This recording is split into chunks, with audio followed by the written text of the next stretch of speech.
This holiday season, give yourself the gift of quick, easy, flavorful, and nutritious meals. Factor is America's #1 ready-to-eat meal delivery service, and they can help you eat well for breakfast, lunch, and dinner. Factor meals are chef-prepared, dietitian-approved, and delivered to your door, ready to eat. So you can save time and stay healthy while staying on top of all your holiday responsibilities.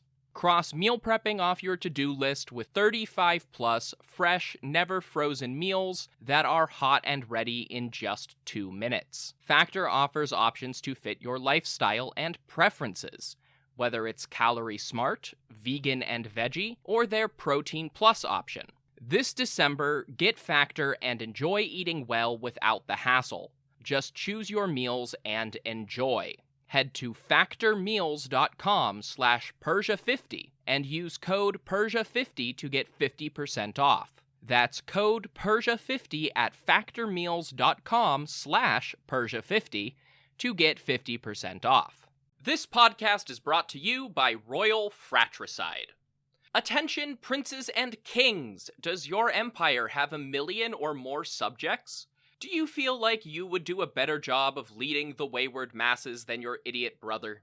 Or perhaps you know that he has no right to rule because you were born at a better point in your father's life. Well then, I have a deal you can't pass up. Royal Fratricide. Simply attach 1 bottle of fratricide to the end of your spear and apply it liberally to any siblings you think might threaten your ability to claim the throne. Whether they have your father's favor, a cohort of annoying priests, or just bother you sometimes, Royal Fratricide will secure your position in the history books. Go to historyofpersiapodcast.com/Royal Fratricide and use promo code BROTHERS to get 10% off your kingship today. Royal Fratricide does not take responsibility for any coups, plots, or usurpations resulting from use. This ad is to be considered parody. Hopful Media does not endorse X sides of any sort. Please stab responsibly. This podcast is brought to you by Royal Fratricide. Attention, princes and kings! Does your empire have 1 million or more subjects?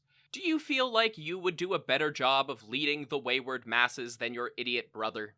Or perhaps you know that he has no right to rule because you were born at a better point in your father's life. Well then, I have a deal you can't pass up. Royal Fratricide.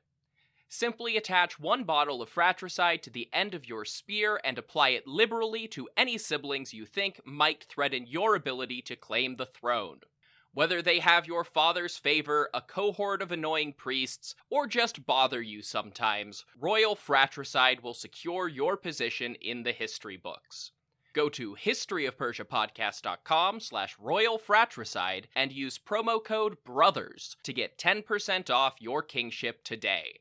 Royal Fratricide does not take responsibility for any coups, plots, or usurpations resulting from use. This ad is to be considered parody. Hopful Media does not endorse X sides of any sort. Please stab responsibly.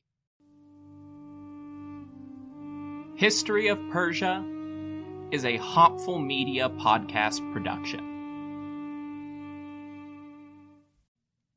This show is sponsored by BetterHelp Therapy Online.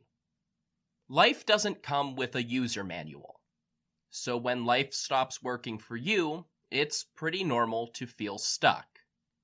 Imagine somebody who spent, say 25 years being really distracted, overwhelmed by clutter, and fluctuating between being really into obscure ancient history and not being able to find the motivation to do the dishes. That person is me, and apparently, if there were a user manual to life, it might have told me that I have ADHD and should talk to my doctor about that. Therapists are about as close to a manual as we can get. Folks who are trained to help you figure out challenging emotions and learn coping skills. BetterHelp has connected millions of people with licensed, registered therapists for convenient and secure online therapy. It's convenient and 100% accessible online. No waiting rooms, no traffic, and not even endless Googling of therapist near me. You just fill out a questionnaire and get matched with an appropriate therapist.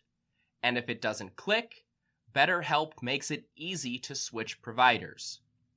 Everyone deserves to feel their best, so get unstuck with BetterHelp. Learn more and save 10% off your first month at betterhelp.com/Persia. That's BetterHelp, HELP.com/Persia.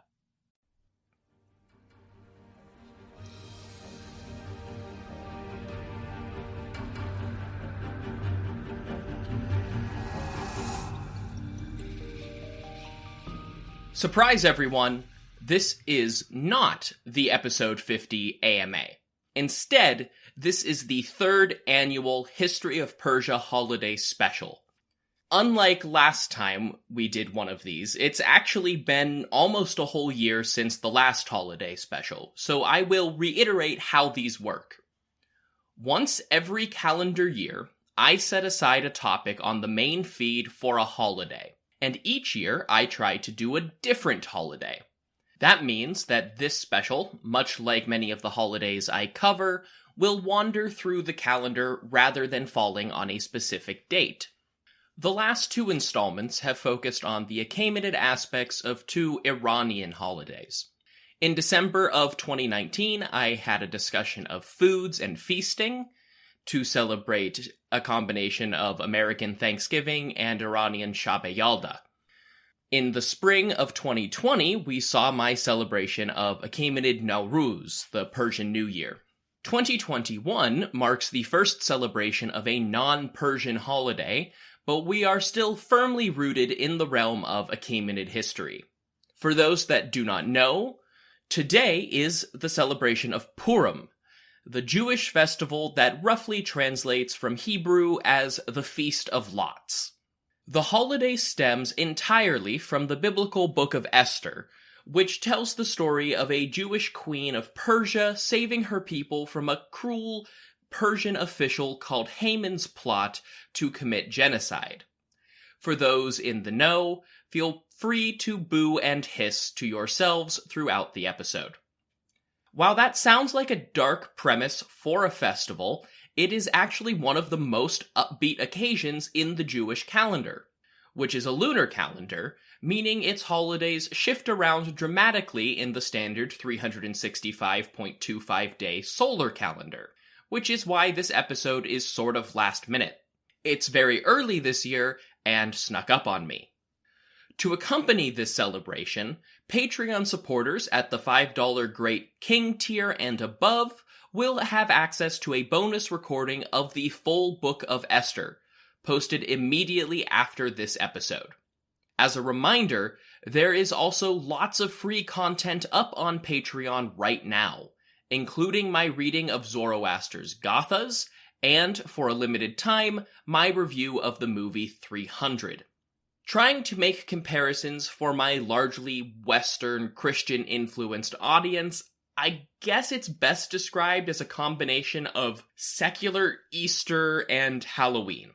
But really, the best comparisons are probably to Middle Eastern spring celebrations like Nowruz, in that it doesn't have any of the major downers associated with its Christian counterparts, and has way more to do with eating and drinking. Traditions include giving gift baskets of food and drink called Mishloch Manot, a celebratory meal, delicious cookies called Hamantaschen, named for the villain of the story, reading the Book of Esther in synagogues, booing and making noise when Haman is mentioned, traditional prayers, dressing in costume, and comedic plays telling the story of Esther. Oh, and my personal favorite, burning Haman in effigy. So what does this have to do with everyone's favorite rulers of the known world? Basically everything. The story of Esther that Purim celebrates is set in the Achaemenid palace at Susa, and Esther is portrayed as the Achaemenid queen. Of course, everything is not as the story would have the reader believe. As always, I'm going to do my best to tromp through everyone's religion equally. Esther last came up on the podcast in episode 39 in my discussion of Achaemenid women, because it is considered a valuable account of the Achaemenid court, even if it isn't necessarily about true events.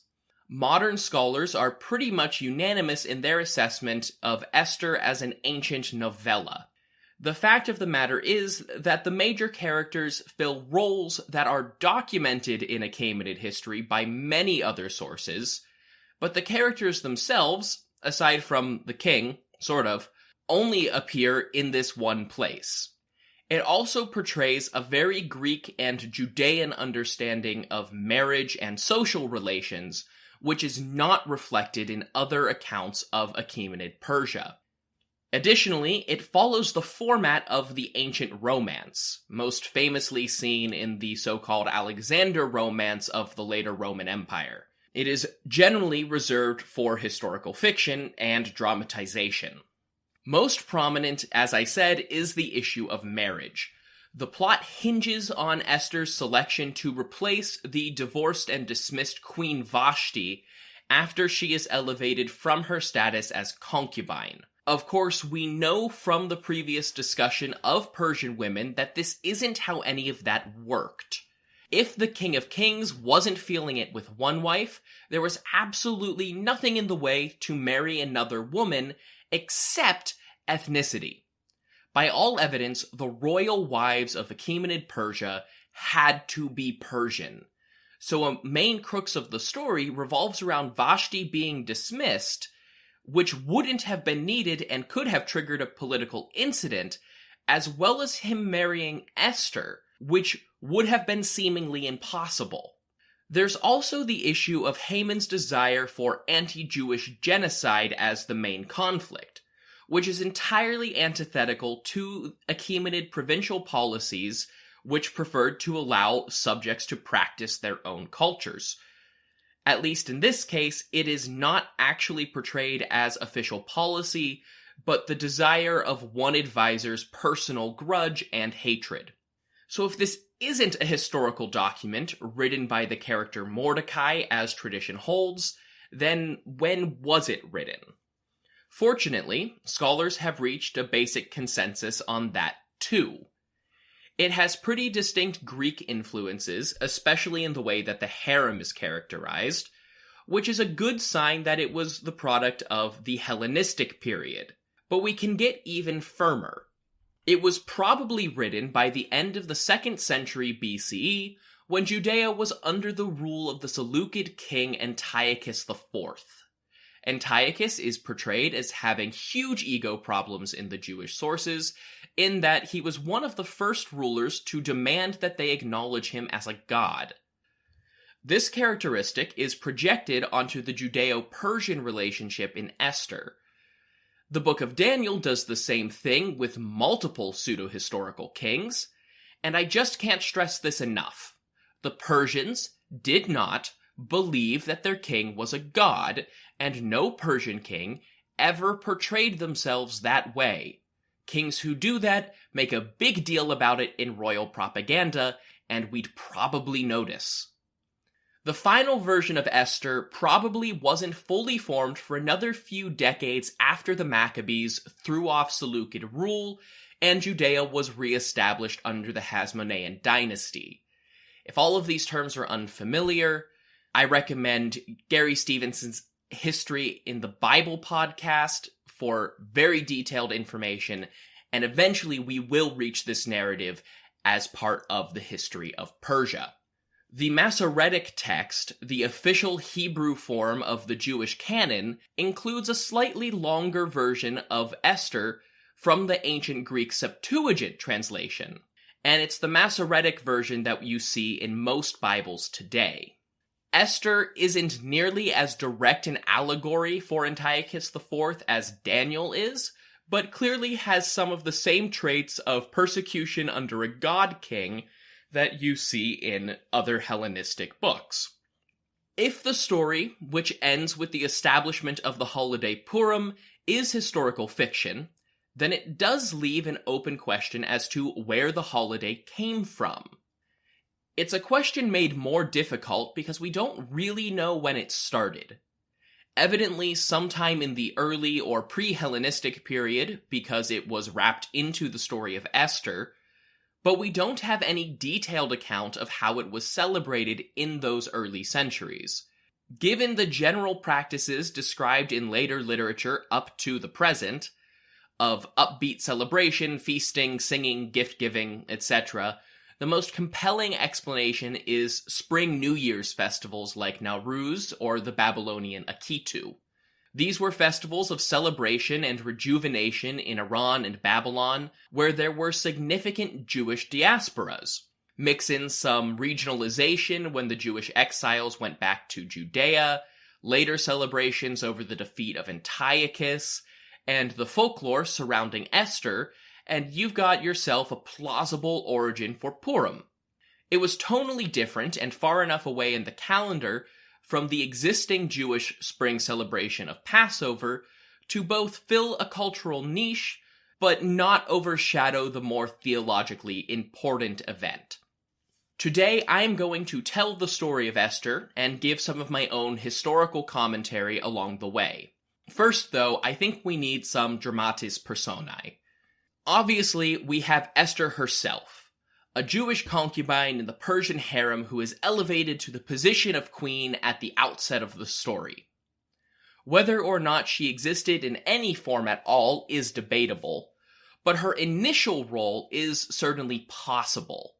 Jewish families did have ties to the Babylonian high society and may have been positioned in a way that they would be noticed by the king in the Achaemenid period. Then we have the great king himself, identified in Esther as Ahasuerus.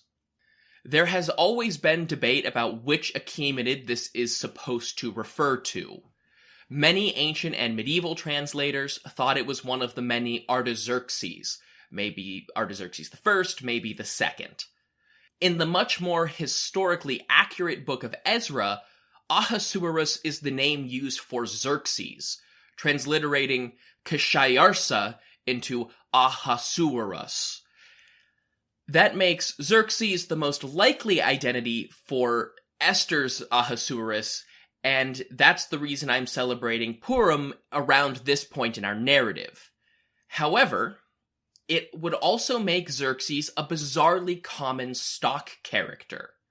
Ezra makes it clear that he had almost no interaction with Judea, but Ahasuerus is used in the apocryphal Book of Tobit and as the father of Daniel's ahistorical Darius the Mede. That's a point in the favor of Artaxerxes, as all of these books, beside Ezra, were written in a Greek milieu and the Greeks were fascinated by Artaxerxes II, something that will come up later in the podcast.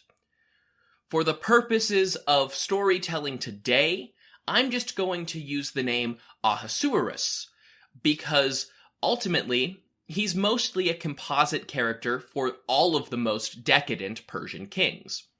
Next up, we have Mordecai, Esther's elder cousin who raised her in Susa. He's clearly some kind of leader in the local Jewish community. Then there's Haman, our antagonist and an advisor to King Ahasuerus.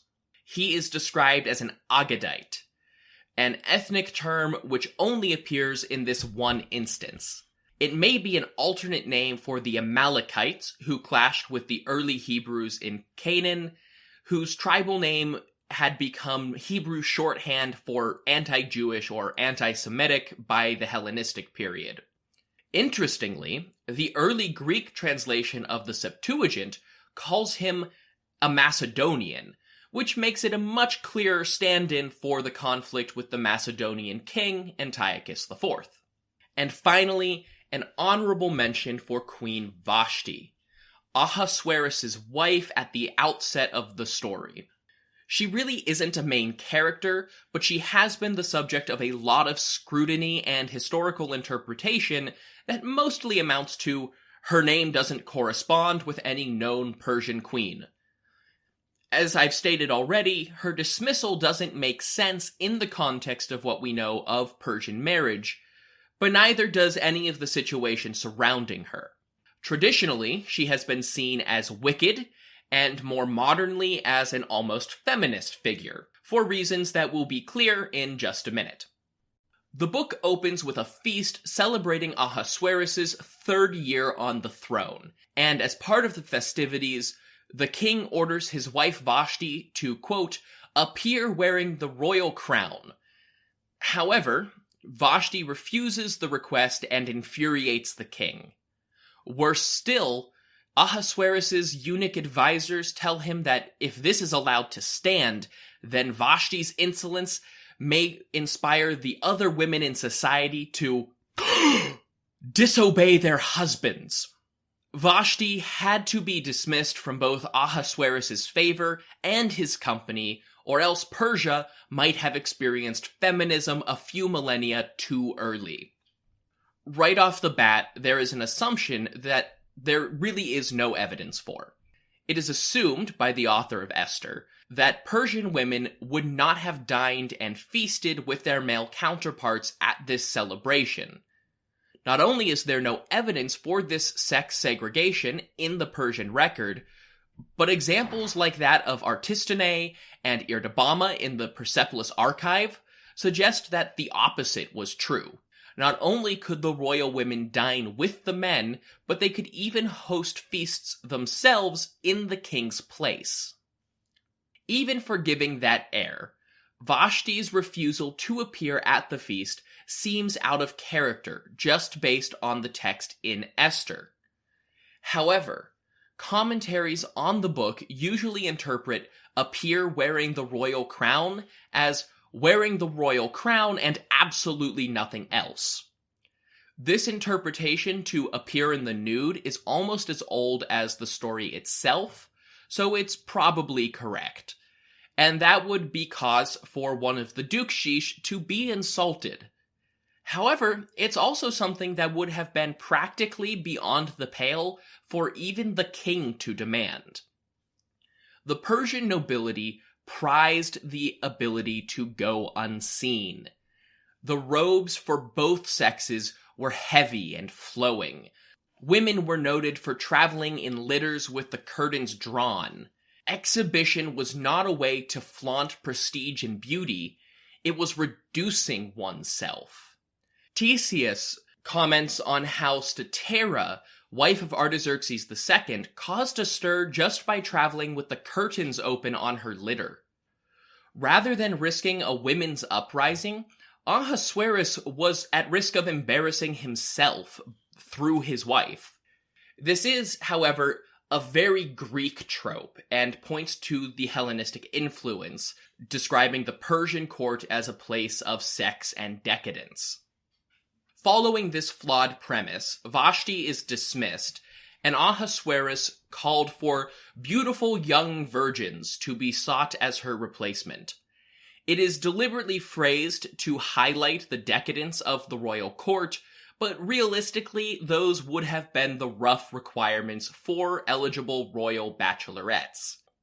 Esther was one of the young women presented for this role by her cousin and caretaker. Happy New Year, everyone! If your New Year's resolution includes learning a new language, maybe because you want to connect with friends and family, or maybe to add a new and useful skill to your resume, then Rosetta Stone is for you. Rosetta Stone is the most trusted language learning program with more than 30 years of experience behind it. They offer 25 languages, including Spanish, German, Arabic, Persian, and Chinese, as well as a lifetime membership for you to buy now and get access to all of the lessons forever. Rosetta Stone has the best speech recognition technology of any language learning app out there to help you practice speaking and get feedback on your pronunciation. The focus of the program is on having real conversations, not just knowing a few translations. It's more effective and a more fun way to learn. So start the new year with a new skill. Don't put off learning that language. There's no better time than right now to get started. For a very limited time, History of Persia listeners can get Rosetta Stone's lifetime membership for 50% off. That's 50% off unlimited access to 25 language courses for the rest of your life. Redeem your 50% off at rosettastone.com/today. Mordecai, and she was taken into the royal harem, where she was given maids, cosmetics, and training on court etiquette. After 1 year of this, each girl was brought before the king in turns and would be dismissed if the king did not request her by name after this initial introduction. When Esther came in, Ahasuerus was immediately smitten and made her the new queen. This section seems to conflate two plausible practices. One is seeking out potential concubines from the eligible women of the empire. In general, these would have been young women of high status and, yes, probably virgins. In general, when dealing with hereditary monarchies, it is best to keep as few men in the picture as possible to minimize issues of succession, and Persia was no different. The other is a bridal show. Several cultures have practiced similar events in which potential marriage candidates are brought before the king all at once or in quick succession. However, Esther is repeatedly described in association with the eunuchs who oversaw the concubines during the selection process. As I've stressed before, the pool of concubines and the pool of wives would have been entirely separate groups of women.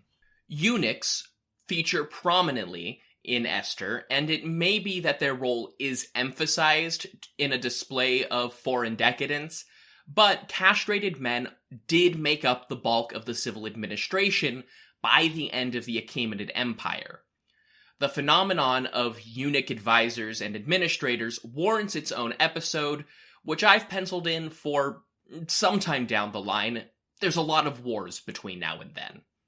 It's crucial as a plot point that Mordecai and Esther conspire to hide Esther's religious background, but her need for etiquette and training would be an immediate tell that she was not Persian.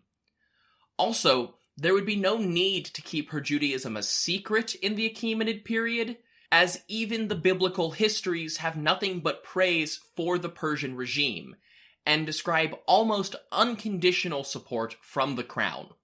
When Esther's turn before the king came, Mordecai was waiting outside of the palace and overheard two of the king's advisors plotting to assassinate Ahasuerus. Mordecai reveals this to Esther and after she tells him the good news, and she passes it on to her new royal husband. That might have soured the wedding night a bit, but probably less than his murder. 2 eunuchs were investigated and hanged for their treason. All in all, this checks out. We'll see soon enough in our narrative that there always seems to be some plot for rebellion or assassination floating around in the Achaemenid court after Xerxes returns from Greece. The detail that they were hanged is interesting, but probably more evidence that the author was familiar with the execution practices of the 3rd century than we are from the written evidence. Achaemenid and Greek records alike record crucifixion, impalement, or bizarre and torturous deaths, but never hung by the neck until dead. However, those same sources only ever discuss the execution of nobles. It's probable that different executions were meted out to members of other social classes. That's certainly how it worked in Babylonian law, which was the foundation of Achaemenid law, and in many other unrelated cultures. For non-nobles around the court, at least, that method seems to be hanging. Now, stick that incident in the back of your head because it is important, but won't come up again until later. It has nothing to do with what happens next. Turn the very thin page, and the story jumps ahead 8 years into Esther's queenship, to the 12th year under King Ahasuerus. After his other advisors were executed, Ahasuerus promoted Haman the Agagite to the position of vizier or chief advisor. Haman was presented to the king's subjects from the main gate at Susa, and they all bowed except for one, Mordecai. Haman was furious about this act of disrespect and interrogated Mordecai for the offense afterward. Mordecai said that he did not bow because he was a Jew. Once again, this is a very out-of-place conflict. Up to this point in history, the Jewish people did not have any conflict between religion and acknowledging worldly governments. It is in fact encouraged in other parts of the Bible. Isaiah and Ezra in particular emphasize how the Achaemenids were favored by God. However, the issue of bowing before Antiochus IV, especially the giant statue of Antiochus erected in Jerusalem, makes for a very clear allegory if you know the context. It's even more clear in the Greek version, where it's Haman the Macedonian. Haman goes on to decide that imprisoning, torturing, or killing someone who offended him was beneath his station, for some reason. Instead, he plots to commit genocide and kill all of the Jewish people. I'm not at all clear on the logic here, but history has shown that genocidal megalomaniac anti-Semites don't usually use logic. Haman and the other advisors cast lots, called Purim, to decide when they will be allowed to make a request of the king. Haman's request is set on the 13th day of the Jewish month of Adar, almost a full year later. When that day came, Haman went to Ahasuerus and made his request, on the basis that the Jews did not obey the law, without specifying what laws. To sweeten the deal, he offers the king a bribe of 10,000 talents of silver to encourage him to approve this genocide. This is both a laughable and fantastical amount of treasure. It was the net worth of whole provinces, about 1/12 the total value of the Persepolis treasury when Alexander conquered Persia. But only of Persepolis. There were treasuries across the empire, in Egypt, Damascus, Lydia, Bactria, Babylon, and other cities. The King of Kings had the resources of the known world at his command. 10,000 talents is meant to display the fantastical wealth offered by Haman, but to the historical great king, it was a rounding error. To give some perspective on that, it was about 258 tons of silver. With the king's permission and royal seal, Haman did issue orders that all the Jews in the empire should be killed, and a proclamation went out to all the provinces. This promptly threw the city of Susa, which heard about it first, into chaos. The Jewish population panicked, lamented, and went into ritual mourning for the oncoming death of their culture. Mordecai rushed to the palace dressed in sackcloth mourning clothes, and Esther's servants noticed her cousin at the gate. She sent him presentable clothes so that he would be allowed into the palace, and one of the servants acted as a go-between for the cousins as Mordecai explained Haman's evil plan.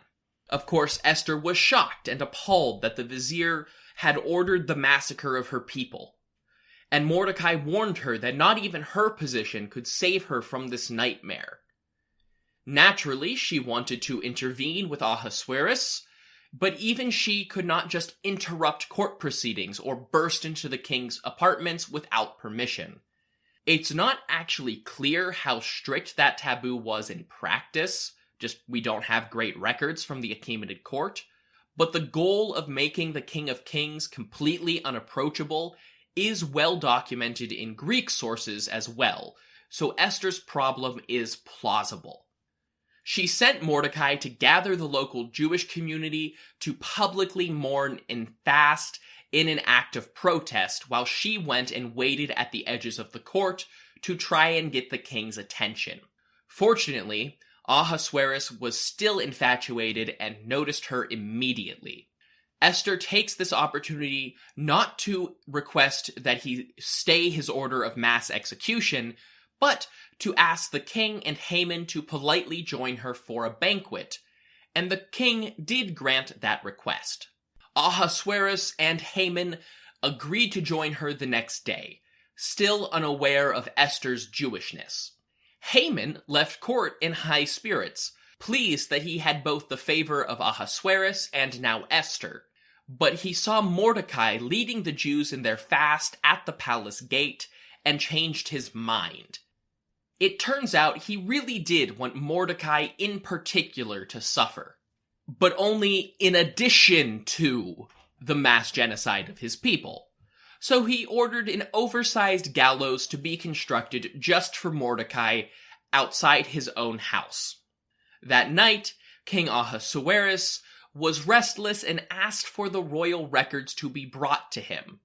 Going through these records, he noticed that this man named Mordecai had functionally saved his life 8 years earlier, but that no reward was recorded for that service. He asked the eunuchs who maintained the royal records what the payment had been, and they told him that there had been no payment. Immediately, the king is kind of embarrassed by this oversight and asks the servants which court officials are still there so he can assign someone to deliver Mordecai's reward. But also, it's the middle of the night, so the actual court space is empty, save for one high official who had just arrived. Wouldn't you know it, Haman had just shown up to dot his I's and cross his T's with the king before giving official orders to have Mordecai hanged for crimes against the court. The king has Haman brought up to his chamber, but rather than hearing about whatever business this vizier had come for in the first place, Ahasuerus tells him that there is a man who the king wishes to honor, someone who should receive royal robes and a horse from the king's own stable with noble saddling, both of which are documented in Greek accounts as signs of royal favor. Haman, kind of taken aback by this late-night assignment, which was well beneath his pay grade, asked the king, quote, "Whom would the king wish to honor more than myself?" And the king tells him, "Take these to the Jew, Mordecai, who sits outside the main gate, and leave out nothing which I have said." Haman says, "Thus shall it be done for the man whom the king wishes to honor." Then he ran out of the gate and back to his house, where his wife says something to the effect of, "If this is the same Mordecai, we are doomed." The next day, Haman was still at home, fretting over this new development, when some eunuchs arrived from the court to escort him to Esther's banquet. He followed them out, probably expecting a bit of a reprieve with the king and the definitely not Jewish queen. Then, at the banquet table, after she'd buttered him up with a few glasses of wine, the king asks if he can grant Esther any special requests, and she says that yes, he can.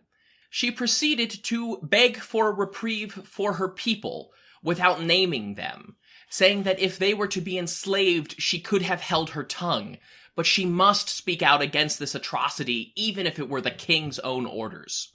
Ahasuerus, who is clearly not the most attentive ruler, is aghast that someone was plotting to murder many, many people, including his beloved Esther, and asks who the culprit was. Esther tells him, "This wicked Haman." Ahasuerus got up, furious, and actually had to leave the room to get some air in the garden outside, prepared to pass brutal judgment against Haman. The vizier begged Esther to intervene for his life, and I'll just read the book for this next part. When the king returned from the palace garden to the banquet hall, Haman had thrown himself on the couch where Esther was reclining. And the king said, "Will he even assault the queen in my presence, in my own house?" As the words left the mouth of the king, they covered Haman's face. Then Harbona, one of the eunuchs in attendance on the king, said, "Look, the very gallows that Haman has prepared for Mordecai, whose words saved the king, stands at Haman's house, 50 cubits high." And the king said, "Hang him on that." So they hanged Haman on the gallows which he had prepared for Mordecai. Then the anger of the king abated. So with more than a bit of poetic justice, Haman was killed. Ahasuerus took the vizier's seal and bestowed it on Mordecai, raising him to the position of chief advisor. Esther then made one last request to the king, to repeal Haman's plan to kill all of the Jews, which he did. Newly instilled with royal authority, Mordecai himself issued the decree that went out across the empire to save his people. Saved from this apparent doom, the Jewish people went out and celebrated an impromptu festival. But the Bible does not let us forget that this is an ancient feel-good story. It doesn't end there, but goes on to describe how the Jews rose up with Mordecai's permission and slaughtered 500 people in Susa alone in righteous moral vengeance against those who had conspired against them. Morbid, sure, but they were plotting genocide, so I'm not going to complain that much. When all was said and done, the Jews of Susa celebrated the 13th and 14th days of the 3rd month and rested on the 15th. In commemoration of those festivities, Esther and Mordecai declared that the Jews should annually celebrate the defeat of Haman, who had cast Purim to destroy them. The decree went out to all of the Jewish communities, and it is celebrated thus to this day. The end. That's the story of Esther, or at least the story as informed by the historical record. From there, Esther, Mordecai, and the rest disappear into the mists of biblical history. Local Iranian Jewish tradition identifies a structure in modern Hamadan, Ecbatana in their time, as the tomb of Esther and Mordecai. First of all, I personally find it weird that the Queen of Persia was buried with her cousin, rather than in, one of the royal tombs. But that aside, the building itself is not consistent with Achaemenid-style architecture or the building tools available in the Achaemenid period. Instead, it appears to be a Sassanid or early medieval structure of unknown purpose that gained a similar biblical or Quranic reputation in the Middle Ages to many other ancient sites. All of this is made more confusing by the fact that the site was quote-unquote restored in the 14th century. This tradition of Esther and Mordecai's gravesite has never gained much traction in the wider Jewish diaspora. You may also have noticed that a certain biblical figure was missing from my story today. I didn't leave anyone out except for a few one-off eunuchs. Esther is just a strange entry into the canon as a book that doesn't even mention God. You can even see places where a typical Bible story would add some divine intervention. Things like Ahasuerus not being able to fall asleep, the instruction not to reveal their Judaism until the last minute, punishing Haman's descendants at the end, and of course, Ahasuerus' total devotion to Esther are all situations that other parts of the Bible would have attributed to capital G God. Not here, though. So happy Purim, everyone. Feast, drink, be cheery, and eat Hamantaschen for me. Before you go, I just want to squeeze in one last reminder about the episode 50 AMA. It is coming next week, but I'll keep taking questions for as long as I can. There is a link to contact me in the episode description, or you can get to me in another of other ways. Email me at historyofpersiapodcast@gmail.com. Go to the website, historyofpersiapodcast.com, or find me on social media. On Facebook and Instagram, I am at History of Persia Podcast, all strung together as one word, and on Twitter, it is at History of Persia. While you're on social media, take some time to share this episode or any other episode with your friends and followers to spread the word about the history of Persia. Nothing is as good for helping a podcast grow as word of mouth. That said, if you also want to support the podcast financially, there are two ways you can do that these days. Either a monthly subscription over on Patreon that can get you ad-free listening or access to my bonus episodes like my reading of Esther today, or one-time contributions through the main website where there are a number of buttons labeled one-time contribution. Until the AMA next week, thank you all so much for listening to The History of Persia.